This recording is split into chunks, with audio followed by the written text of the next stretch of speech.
I was struggling with my identity a bit and used kind of food as a control, I guess. It's okay to put your hand up and go, do you know what, I need a bit of help here because I'm mentally struggling. Once we let our own light shine, we unconsciously give permission to other people to do the same.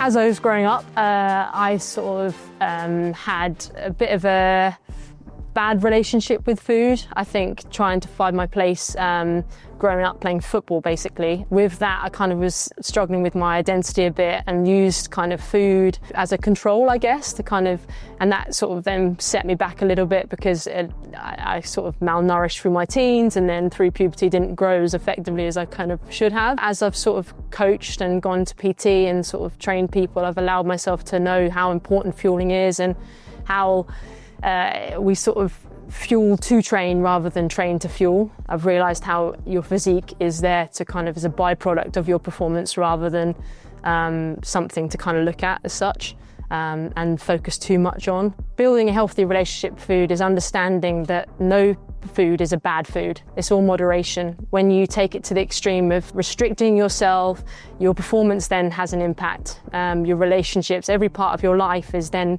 restricted. And actually you do your best when you're having the most fun and the pressure's off, and actually food is there to fuel us as people, and we do have our best performances when we do learn more about it, educate yourself on what carbohydrates do, you know, what protein does, the way we can then use fuel as a sort of a pre and a post, so to recover well. I got into Hyrox last year, did my first event in December, entered another one in January as a mixed pair and came third in that. Took on Glasgow Hyrox in March time and podiumed and won that also. Doing well in it motivated me to want to sort of sign up to more events and ended up qualifying for World Champs and doing pretty well with Jade. I ruptured my ACL in 2022 playing football. I hadn't played in 6 years, so any sort of high impact pivoting hadn't been part of my training.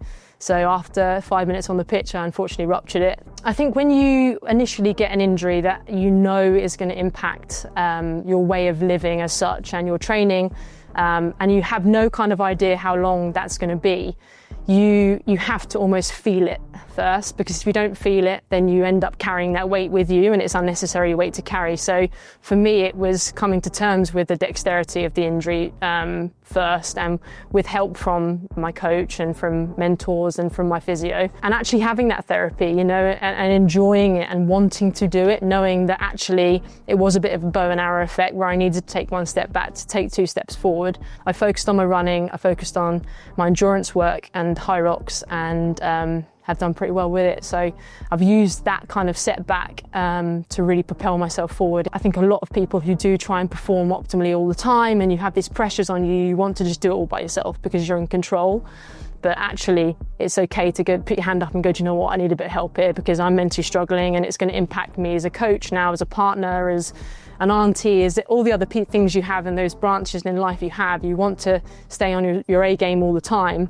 But sometimes actually life throws you a curveball and you have to go, do you know what, I'm going to sit with B and C for a while and be verbal of that. And those people that love you around you will be okay. And that helps you then build those stepping stones back up to then be the person you know you can be. Being part of a community of people and being able to go to a gym where people love and support you, it builds energy around you that sometimes you think you didn't need before. But then when you have it, it's like a weight comes off your shoulders, but also people have your back if you fall over. You know, your head might go down, you might not have a great performance, and naturally, especially at high sort of events where there is a lot of competition, oftentimes we fail more. It's having those people around you that can push you forward. When I was on my own, I trained on my own, I did marathon running, it can be quite a lonely sport.